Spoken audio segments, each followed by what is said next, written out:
ہر قسم کی حمد و ثنا اللہ احکم الحاکمین خیر الرازقین، جو پوری کائنات کا خالق و مالک اور رازق ہے، انگن درود و سلام امام الانبیاء امام المجاہدین احمد مجتبیٰ محمد مصطفیٰ صلی اللہ علیہ وآلہ وسلم پر۔ دوستوں اور بزرگوں، قابل صد احترام میرے دینی اسلامی ماؤں اور بہنوں، دنیا کائنات کے اندر زندگی گزارتے ہوئے ایک فلاحی اور معاشرتی معاشرہ اس وقت بنے گا کہ جب معاشرے کا ہر فرد اس کے اندر نصیحت اور خیر خواہی کے جذبات جب ابھریں گے تو پھر ایک معاشرہ جو ہے کامیاب معاشرہ بن سکتا ہے۔ جب ہر بندہ دوسرے کو نصیحت کرے گا، کوئی بھی غلط کام دیکھے گا فوری طور پر اس کو سمجھائے گا، اس کو نصیحت کرے گا، تو پھر معاشرے کے سارے افراد بہترین ہو جائیں گے۔ اور پھر نصیحت اور خیر خواہی کرنے کا مطلب یہ نہیں ہے کہ نصیحت کے بہانے ہم دوسرے پر اپنا رعب جمانا شروع کر دیں،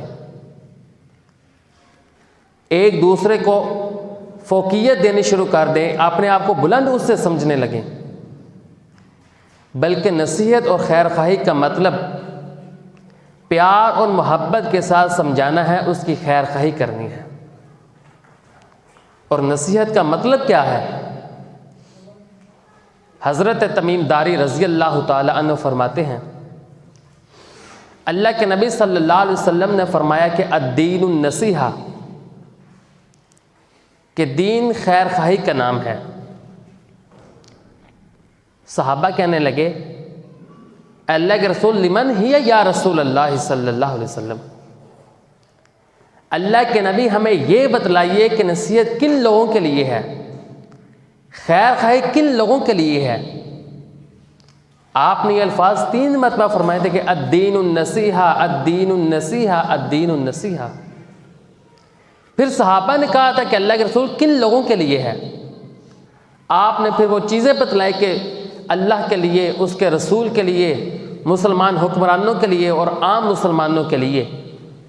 آپ نے پھر بالترتیب لوگوں کے چیزوں کو بتلایا کہ اللہ کے لیے بھی خیر خواہی ہے، رسول اللہ کے لیے بھی خیر خواہی ہے، مسلمان حکمرانوں کے لیے بھی ہے اور عام لوگوں کے لیے بھی ہے۔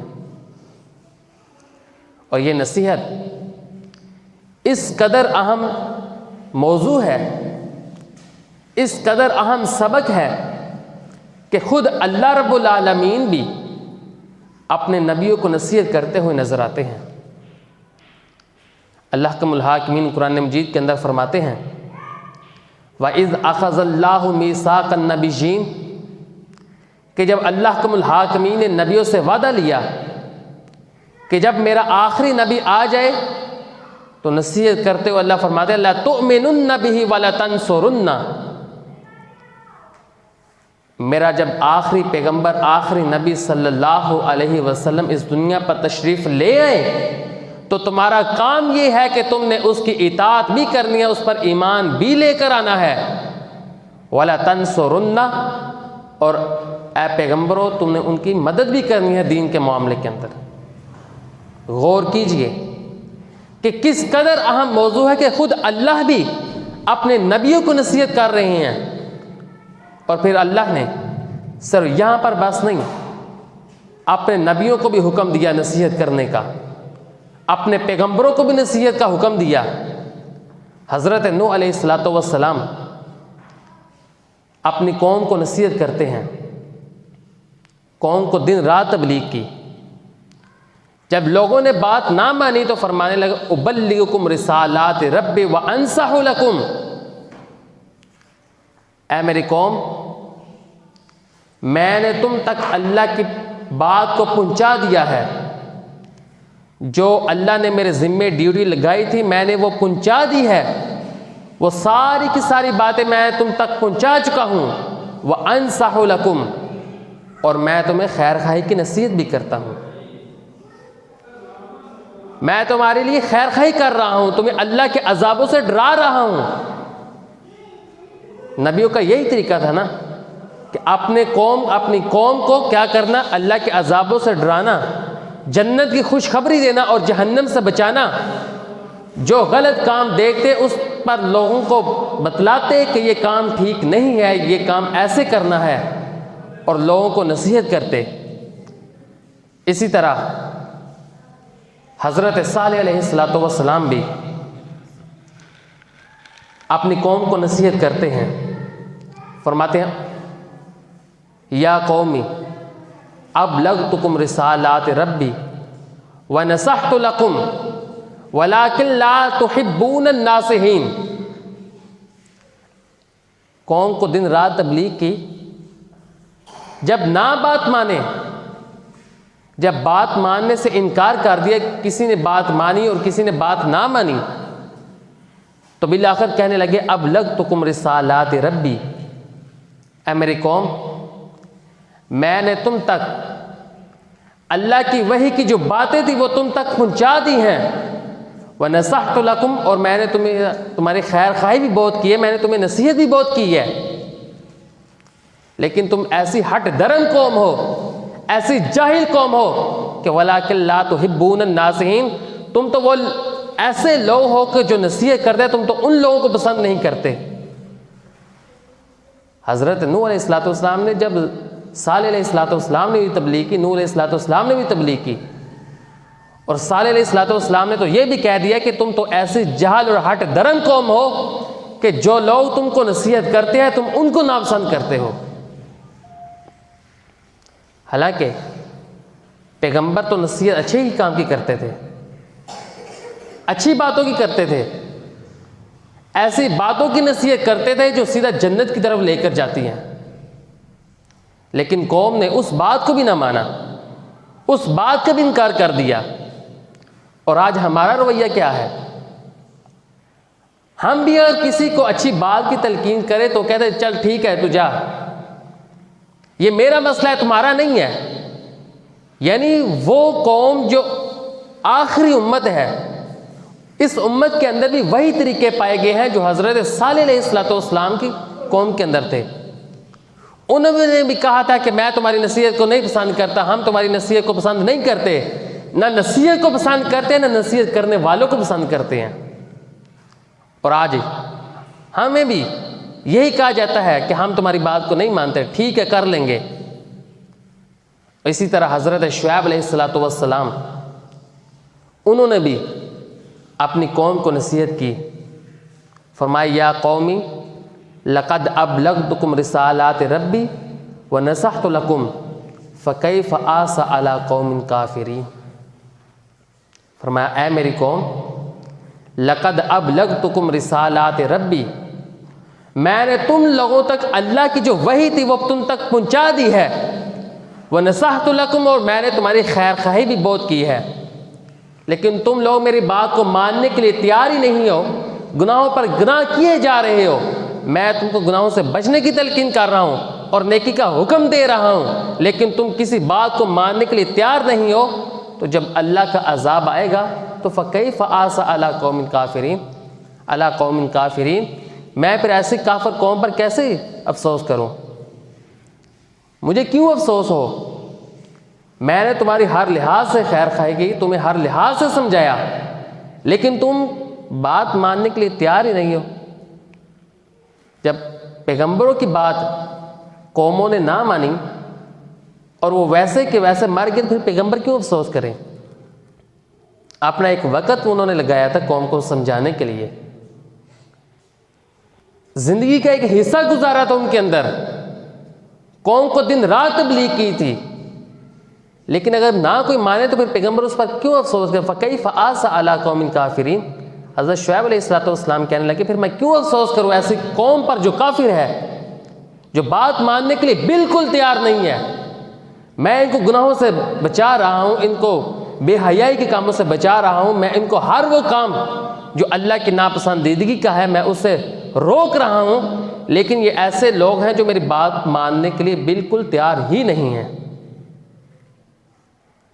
اور پھر سلسلہ یہیں تک نہیں رکا، سلسلہ آگے تک چلتا گیا۔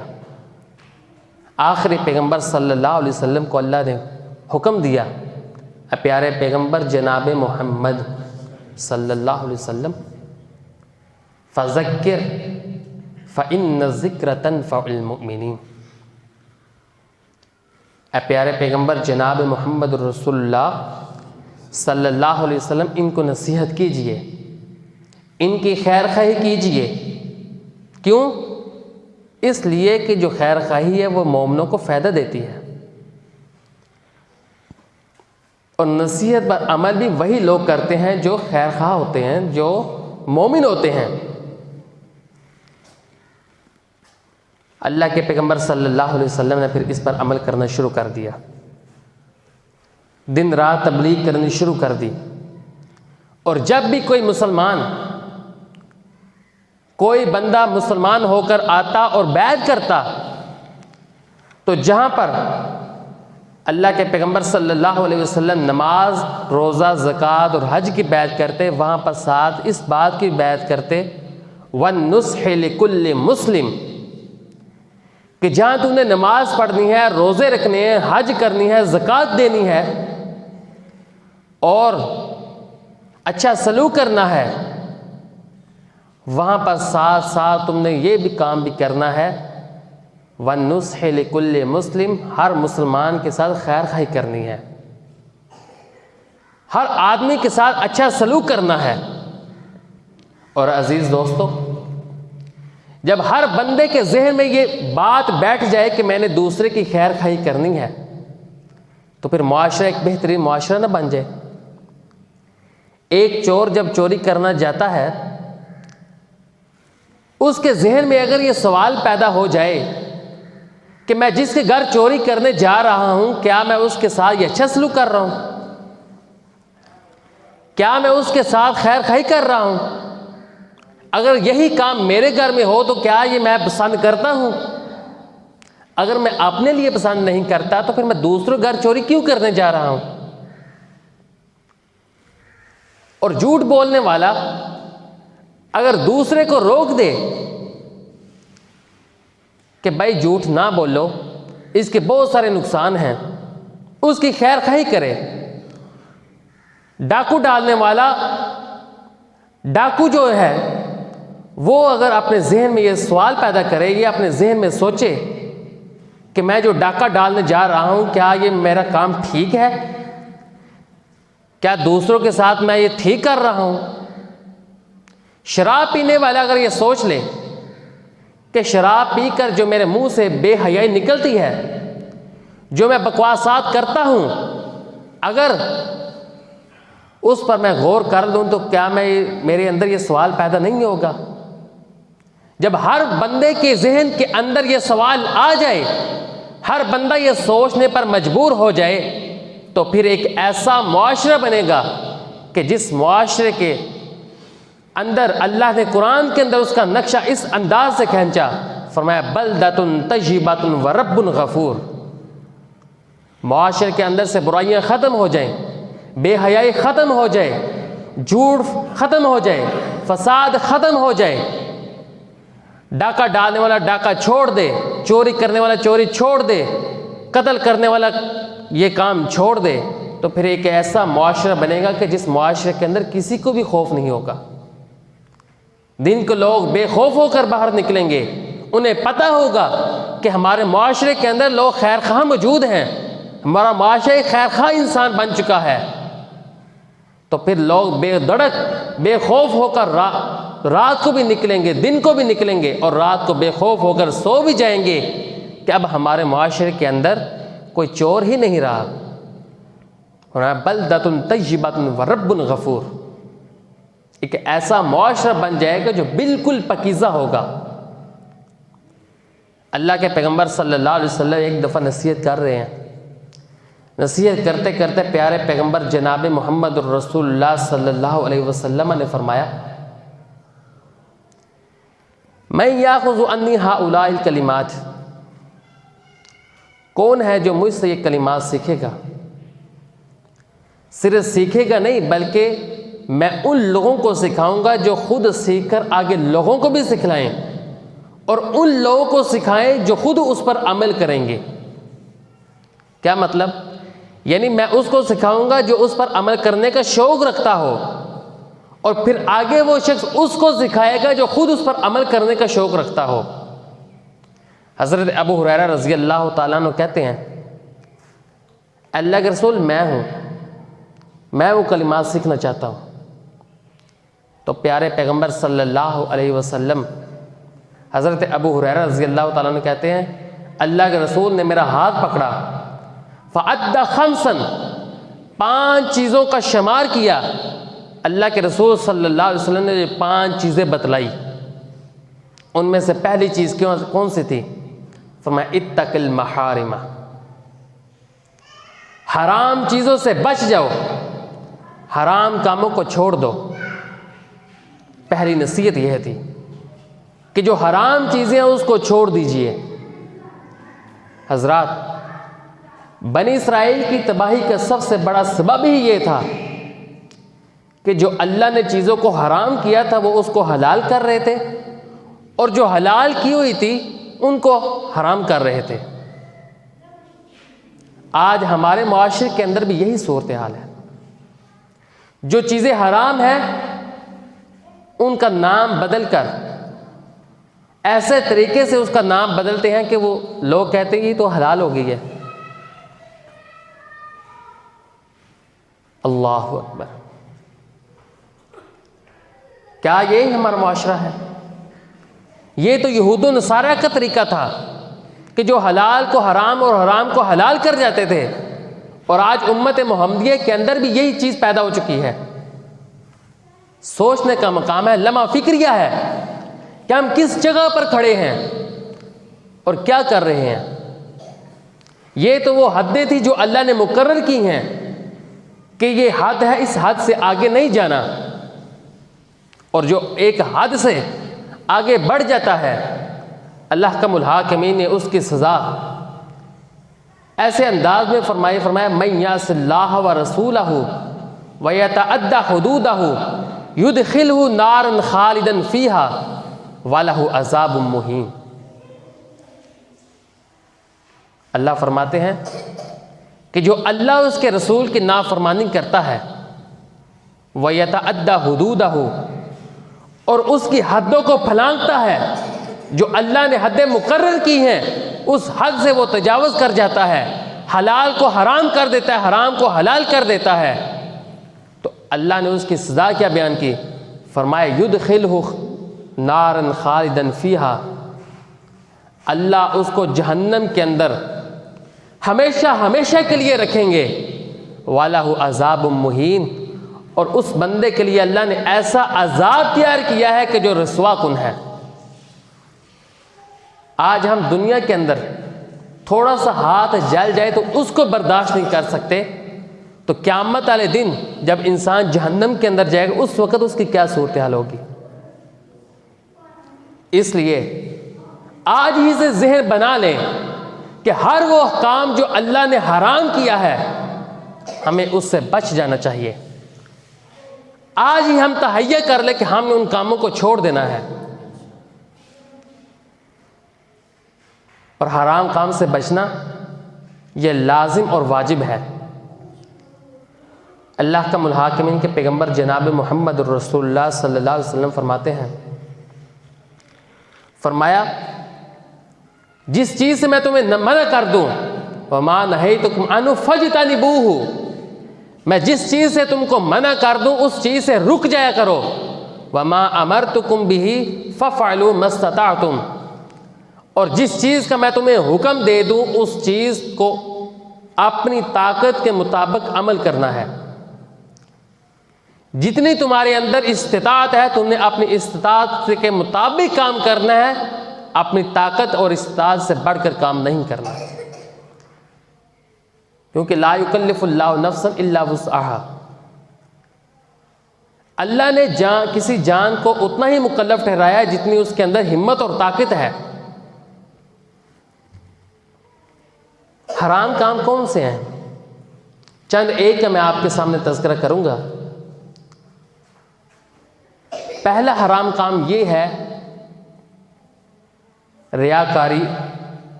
اور دکھلاوا۔ کوئی بھی عمل نیک ہو اور اس کے مقبول ہونے کی شرط یہ ہے کہ وہ ریاکاری سے پاک ہو، دکھلاوے سے پاک ہو، وگرنہ جس عمل کے اندر ریاکاری آ گئی تو اس کا عمل برباد ہو جائے گا۔ یہ تو منافقین کی صفت ہے، ان المنافقین یخادعون اللہ وهو خادعهم واذا قاموا الى الصلاة قاموا كسالى یراؤون الناس۔ فرمایا جب منافقین نماز کے لیے کھڑے ہوتے ہیں تو سستی کا مظاہرہ کرتے ہیں۔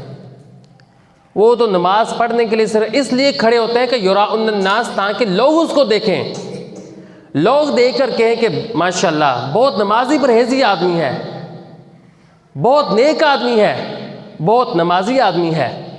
اس کی صرف یہی کوشش ہوتی ہے کہ لوگ میری تعریفیں کریں، میرا اچھا نام لیں۔ یہ تو منافقین کی صفت ہے۔ اور اللہ کے پیارے پیغمبر صلی اللہ علیہ وسلم نے اس بندے کی سزا کیا بیان کی؟ فرمایا من سمع اللہ ومن رعا رعی اللہ۔ جو کسی کو سنانے کے لیے ایک عمل کرتا ہے اللہ اس کو سنا دے گا۔ کیا مطلب؟ وہ سوچتا ہے کہ میں عمل کروں گا تو لوگ میرے بارے اچھی تعریفیں کریں گے اور میں اپنی تعریفیں اپنے کانوں سے سنوں گا، تو وہ صرف تعریفوں کی حد تک ہی رہے گا، اس کا عمل اس کو فائدہ کوئی نہیں دے گا، بلکہ اس کا عمل وہ جو ہوگا وہ برباد ہو جائے، کیونکہ اس کے اندر ریاکاری آ گئی ہے۔ وَمَنْ رَعَا رَعْيِ النَّاسُ، اور جو لوگوں میں شہرت حاصل کروانے کے لیے عمل کرتا ہے اللہ اس کو شہرت تو دے دے گا، لیکن اس کا جو عمل کا ثواب ہے اس ثواب سے اللہ اس کو ضائع کر دے گا۔ اور دوسری چیز جو حرام ہے، اور یہ چیز ہمارے معاشرے کے اندر بہت بڑھ چکی ہے، ہر مرد، ہر بچہ، ہر نوجوان اس چیز کے اندر ملوث ہے۔ اور وہ چیز کون سی ہے؟ کہ اپنی شلوار، اپنی تہبند، اپنا پینٹ، اس کو اپنے ٹخنوں سے نیچے رکھنا۔ یہ ایک ایسی چیز ہے کہ جو اللہ کے پیغمبر صلی اللہ علیہ وسلم نے بہت سخت ناپسند کی ہے، اور اس کی سزا پیارے پیغمبر صلی اللہ علیہ وسلم نے یہ فرمائی کہ فرمایا ثلاثۃ لا یکلمہم اللہ یوم القیامۃ ولا یزکیہم ولہم عذاب علیم، کہ تین بندے ایسے ہیں۔ کون سے؟ اور ان کی سزا کیا ہے؟ فرمایا لا یکلمہم اللہ یوم القیامۃ، نہ اللہ ان سے قیامت والے دن کوئی بات کرے گا، ولا یزکیہم، اور نہ ان کو پاک کرے گا، ولا ینظر الیہم، اور نہ اللہ ان کی طرف نظر رحمت سے دیکھے گا، وَلَهُمْ عَذَابٌ علیم، اور اس بندے کے لیے دردناک عذاب ہوگا۔ یہ چار چیزیں اللہ کے پیغمبر صلی اللہ علیہ وسلم نے سزا ان لوگوں کے لیے بتلائی کہ جس میں سے ایک بندہ وہ ہے المسبل ازارہ، کہ جو اپنا تہبند، اپنا کپڑا ٹخنوں سے نیچے رکھتا ہے۔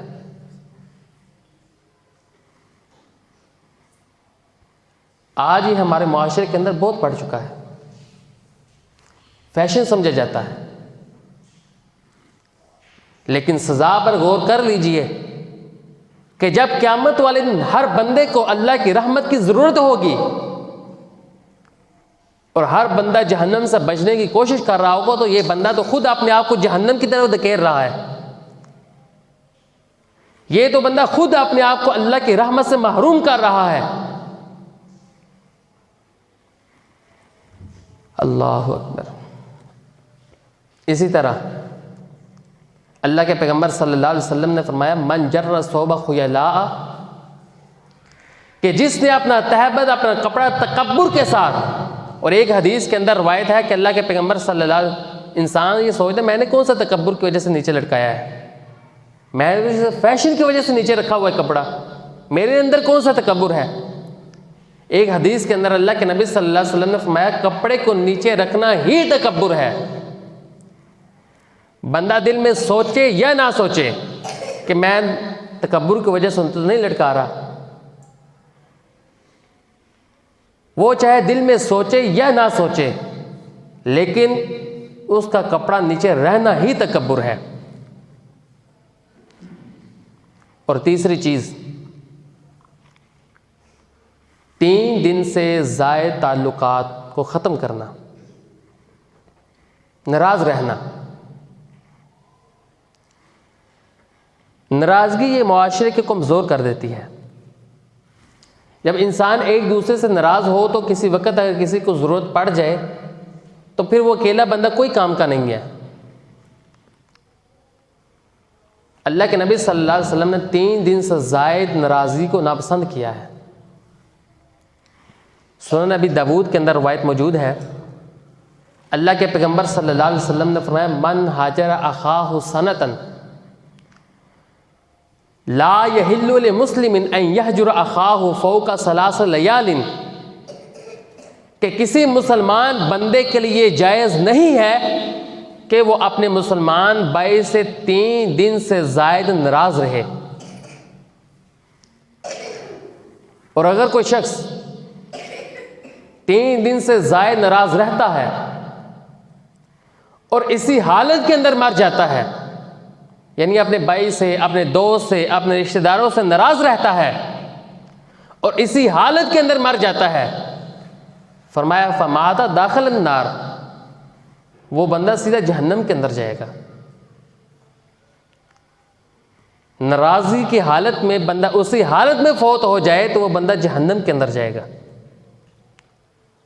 اور دوسری چیز اللہ کے پیغمبر صلی اللہ علیہ وسلم نے فرمایا جو 1 سال تک ناراض رہتا ہے اپنے ساتھی کے ساتھ، اپنے دوست کے ساتھ، تو کہتا ہے کسافہ کی دمہ ہو، جیسے اس نے اپنے مسلمان بھائی کا خون کر دیا ہے،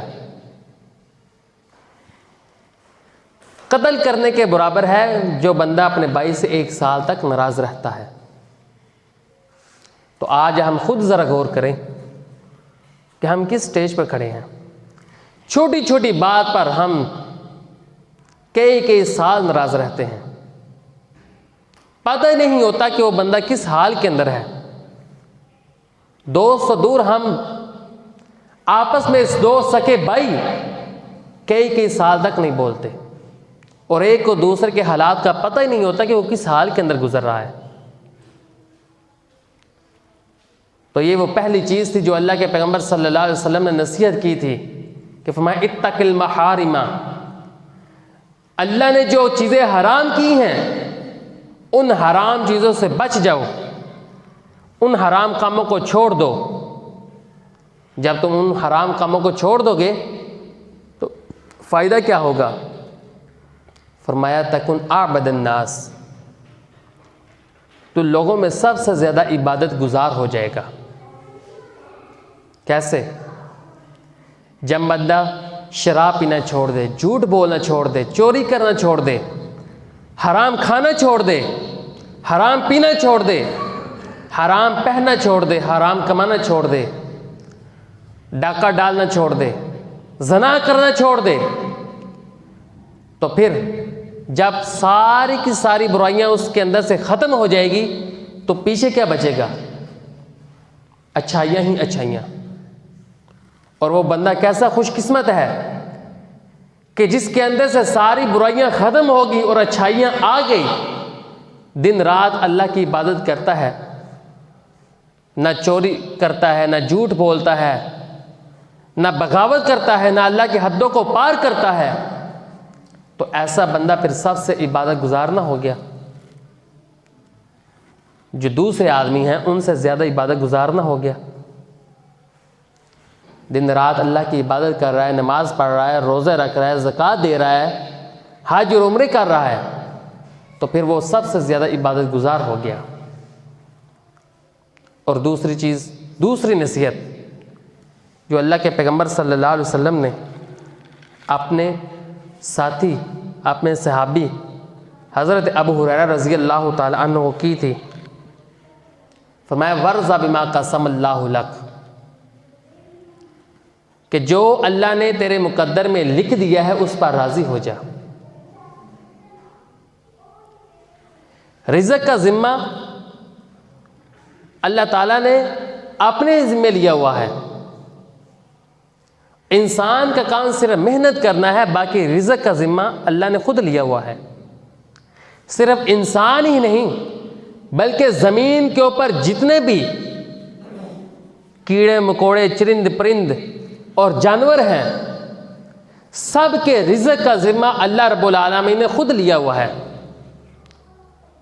اللہ قرآن مجید کے اندر خود فرماتے ہیں وَمَا مِن دَابَّةٍ إِلَّا عَلَى اللَّهِ رِزْقُهَا. وَمَا مِن، فرمایا زمین کے اندر کوئی جانور ایسا نہیں ہے الا علی اللہ رزقها، مگر اس کے رزق کا ذمہ اللہ رب العالمین نے خود لیا ہوا ہے. انسان جتنی مرضی کوشش کر لے کہ میں نے آج اتنا زیادہ کمانا ہے، آج میں نے ہر حال میں اب کوشش کر کے اتنا لے کر جانا ہے، لیکن ملنا اس کو صرف وہی ہے کہ جو اس کے مقدر میں لکھا ہوا ہے.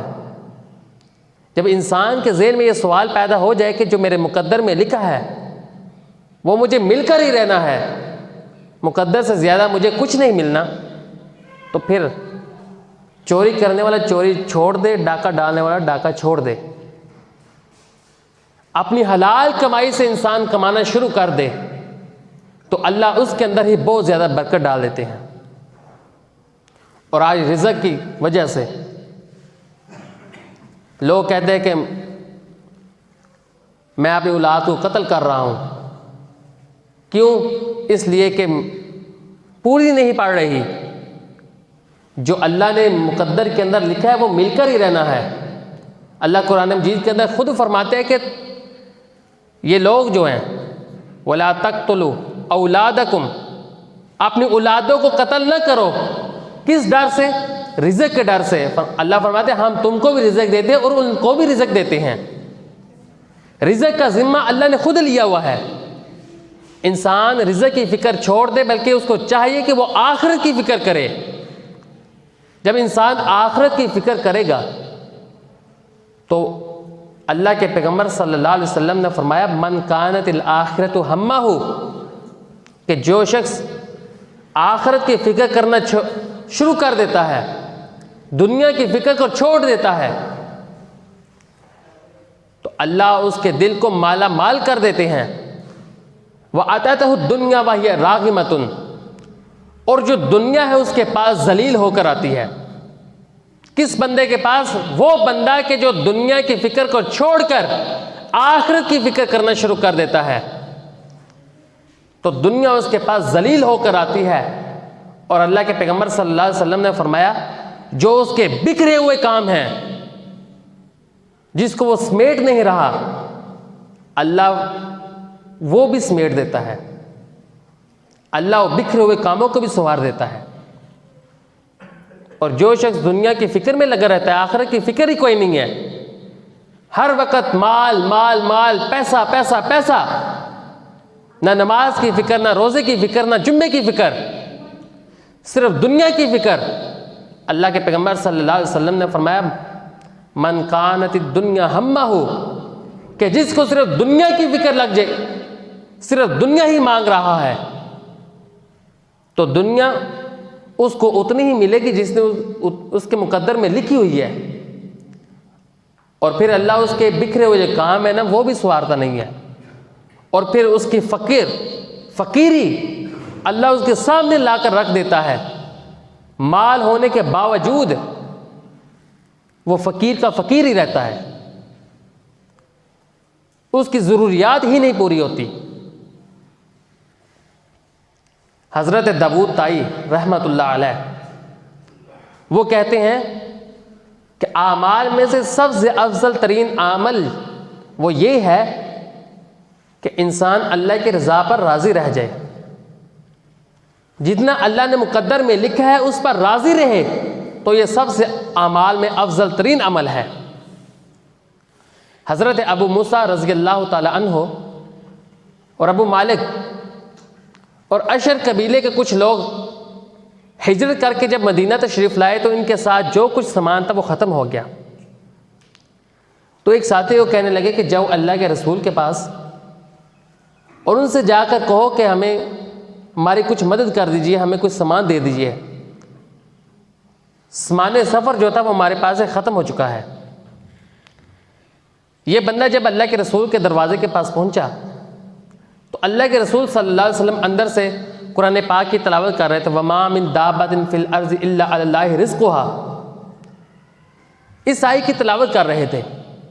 جب اس بندے نے یہ آیت سنی تو اللہ کے رسول سے بات کیے بغیر، ان سے ملے بغیر واپس آ گیا اور راستے میں سوچنے لگا جب اللہ نے جانوروں کے ساتھ رزق کا وعدہ کیا ہوا ہے تو ہم تو انسان اشرف المخلوقات ہے، تو کیا ہم جانوروں سے بھی بدتر ہیں؟ اللہ خود ہی ہماری مدد کر دے گا۔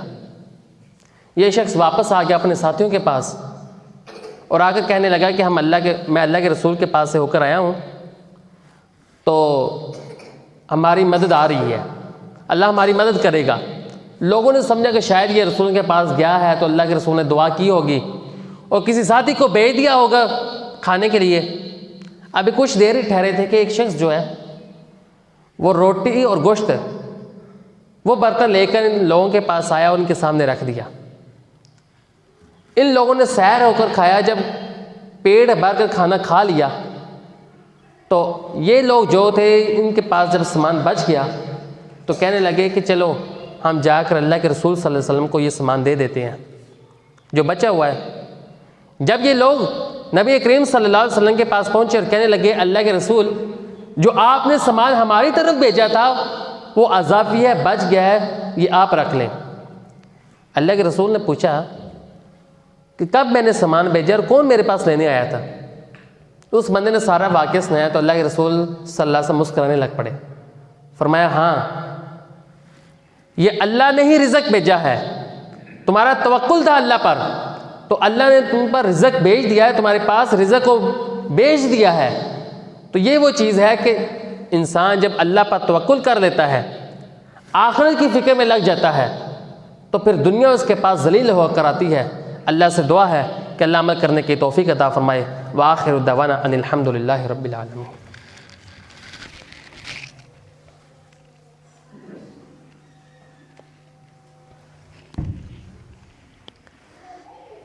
ان الحمد للہ نحمده ونستعینه ونستغفره ونعوذ باللہ من شرور انفسنا ومن سیئات اعمالنا من يهده الله فلا مضل له ومن يضلل فلا هادي له اما بعد فإن خير الحديث كتاب الله وخير الهدي هدي محمد صلى الله عليه وسلم وشر الأمور محدثاتها وكل محدثة بدعة وكل بدعة ضلالة وكل ضلالة في النار۔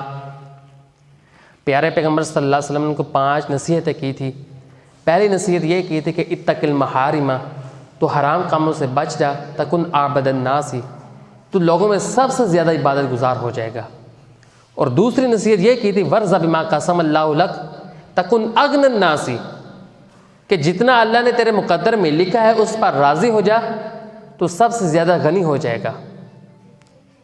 تیسری نصیحت فرمایا ولا تکثر الضحک فإن کثرت الضحک تمیت القلب، فرمایا زیادہ نہ ہنسو اس لیے کہ زیادہ ہنسنا دل کو مردہ کر دیتا ہے۔ چوتھی نصیحت یہ کی تھی واحسن الی جارک، تو اپنے پڑوسیوں کے ساتھ اچھا سلوک کر، تکن مؤمنا، تم مومن ہو جائے گا۔